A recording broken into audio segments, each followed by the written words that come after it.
एक नेता के रूप में भी अपनी विश्वसनीयता बनाने में सफल रहे हैं। इस स्थिति में विपक्ष में जो तमाम पार्टियां हैं, जो गैर भाजपा पार्टियां हैं, वो निश्चित रूप से उनके बीच में कांग्रेस की स्वीकृति पड़ी है। बहुजन समाज पार्टी जिन कारणों से राजनीति में सक्रिय नहीं है, वह कारण आज ही मौजूद है। इसलिए मैं नहीं उम्मीद करता कि वो राहुल गांधी की यात्रा का किसी तरह से समर्थन करेंगी या उनके समर्थन में एक शब्द भी वो बोलेंगे, क्योंकि वो सभी कारण आज ही मौजूद हैं। लेकिन उत्तर प्रदेश में समाजवादी पार्टी, राष्ट्रीय लोक दल और पल्लवी पटेल का जिसके विधायक है वो पार्टी अपना दल कैमरावादी, और ये तमाम जो दल हैं ये राहुल गांधी के साथ हैं, इनका समर्थन उनको प्राप्त है।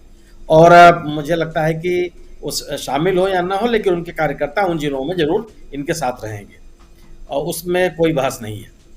और जो आपने बात कही कि विपक्ष के बीच में विपक्ष के निर्णयों की आने की, मैं बार बार ये मेरा मन रहा है, मैं इस पे अपनी बात पे कायम हूं कि आज दो तरह का विपक्ष है। एक विपक्ष ऐसा है जो कांग्रेस के खिलाफ है, एक विपक्ष ऐसा है जो बीजेपी के खिलाफ है। बीजेपी के खिलाफ लोगों की संख्या ज्यादा है और जो बीजेपी के खिलाफ है वो कांग्रेस के साथ है। जो कांग्रेस के खिलाफ है वो बीजेपी के साथ कहीं ना कहीं आपको दिखाई पड़ते हैं, लेकिन वो चुनाव के समय उनकी क्या स्थिति बनेगी, क्योंकि उनके अस्तित्व का भी संकट है।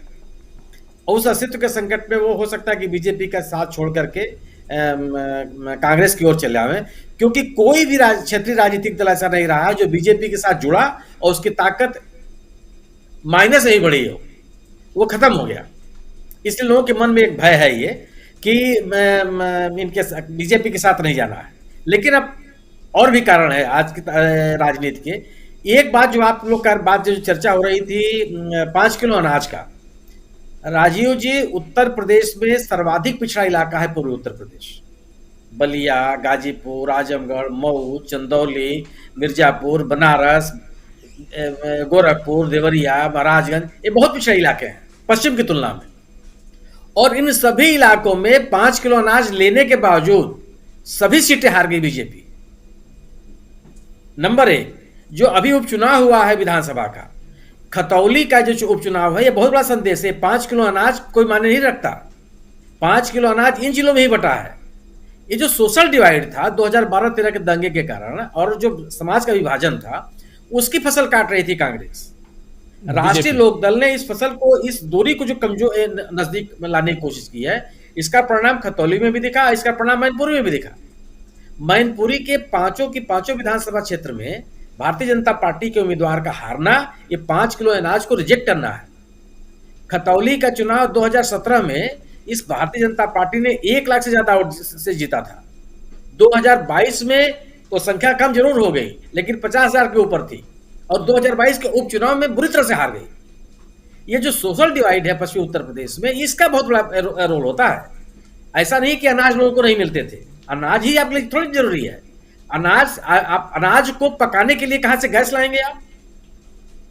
अगर आपको कोई आपके घर में कोई बीमार पड़ा, उसको दवा दारू कहां से लाएंगे? आपके घर में जो बच्चा पढ़ रहा है उसको स्कूल कहां भेजेंगे? जो बूढ़े बुजुर्ग लोग हैं उनको सामाजिक सुरक्षा कहां से देंगे? आपके जो जानवर हैं उनको कैसे पालेंगे आप जो 2-4-10 बीघे में खेती करते हैं उसके उत्पाद को कहां बेच लेंगे? क्या ये समस्या लोगों के सामने नहीं है? अनाज दे आपको लगता है कि अनाज दे करके हमने बड़ा भारी काम कर लिया, और लेकिन उसमें सबसे बड़ी भूमिका जो है वो सोशल डिवाइड कर रही है, खासतौर से उत्तर प्रदेश और बिहार जैसे राज्यों में जी। लेकिन राजनीतिक दलों की सक्रियता ने इस डिवाइड को बहुत कम किया। मैं तो पूर्वी उत्तर प्रदेश में राष्ट्रीय लोकदल की सक्रियता को इस मामले में बहुत महत्वपूर्ण मानता हूं, जिसने इस दूरी को कम करने में बहुत बड़ी भूमिका अदा की और लगातार सक्रिय है। वो केवल ऐसा नहीं कि केवल चुनाव के समय सक्रिय होते हैं। जयंत चौधरी का यह बहुत बड़ा योगदान है। इसके अलावा जो संयुक्त किसान मोर्चा है, इसने जाति पाति से अलग, धर्म बिरादरी से अलग किसानों को एकत्रित करने की बड़ी कोशिश की और उसका ही परिणाम आपको दिखाई पड़ा। मुझे लगता है कि ये अच्छा, गवर्नेंस के नाम पर आपके पास करने के लिए कुछ नहीं है कि आपने लोगों की बेहतरी के लिए, आप कोविड का आशंका को देख करके किसी राजनीतिक पार्टी के राजनीतिक यात्रा को तो रोकने का प्रयास करते हैं, लेकिन आपके स्वास्थ्य संबंधी आधारभूत सूचनाएं मजबूत हो जाए, लोगों को ऑक्सीजन की समस्या खत्म हो जाए, WHO के द्वारा जो अनुशंसित दवाएं हैं उनकी उपलब्धता सुनिश्चित हो जाए, अस्पतालों में डॉक्टर और पैरामेडिकल स्टाफ की मौजूदगी उपलब्ध हो जाए, और जो चिकित्सकीय संस्थान है वो मजबूती के साथ काम करने लगे। उसके लिए क्या आपने क्या किया? जो दिन प्रतिदिन आप सोच लीजिए ना कि आयुष्मान भारत योजना के बारे में आप आंकड़े इकट्ठे कर लीजिए। अभी आज ही अखबारों में छपा है कि कितने हजार अस्पतालों ने मना कर दिया आयुष्मान भारत का कार्ड मानने से, क्योंकि उनके पैसे का भुगतान नहीं हुआ है।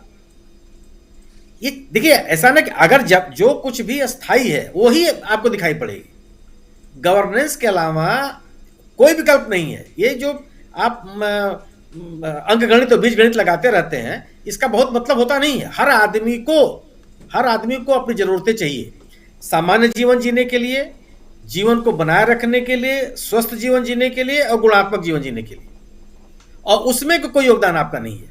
उसके बारे में आप बात ही नहीं करते हैं। आप अपने किसी योजना की उपलब्धि को लेकर बात ही नहीं करना चाहते हैं। लोगों को अच्छी शिक्षा कैसे मिल जाए इसकी आप बात ही नहीं करते हैं। शिक्षण संस्थान जो गुजरात में बंद होते चले जा रहे हैं वो कैसे चालू हो उसकी आप बात ही नहीं करते हैं। आप उद्योग बेहतर हो जाए उसकी बात आप नहीं करना चाहते। उद्योगों में रोजगार के अवसर अच्छे हो जाए इसकी आप बात नहीं करना चाहते। उत्पाद बढ़ जाए इसकी बात नहीं करना चाहते। आपकी अर्थव्यवस्था बेहतर हो जाए उसकी बात नहीं करना चाहते। आपका जुमला क्या है कि डॉलर मजबूत हुआ है लेकिन रुपया कमजोर नहीं हुआ है। ये एक नई शब्दावली लेके चले आते हैं आप। तो क्या ये स्थिति हो गई कि लोग मानने वाले नहीं है। अभी तक जो ये माहौल बना हुआ था कि अब तक इन बातों को पब्लिक के बीच में जाकर के कोई कहने वाला नहीं था। नेताओं को अलग तरह की एक दहशत बनी हुई थी। विपक्ष निश्चित रूप से निष्क्रिय पड़ा हुआ था, न संसद में, संसद के बाहर, न सड़क पर। और राजीव जी याद रखिएगा, हर सड़क आदमी को गंतव्य तक ले जाती है। कोई ऐसी सड़क नहीं बनी है जो भटकाव पैदा करती है। अगर आप अपने रास्ते पे खड़े हैं तो सड़क आपके गंतव्य तक ले जाएगी। राहुल गांधी जिस सड़क पर उतर करके लोगों से अपनी बात कहना शुरू की है वह गंतव्य तक उसको जाने ही जाना है और लोगों के जन समर्थन के साथ जाना है। जी बिल्कुल बिल्कुल।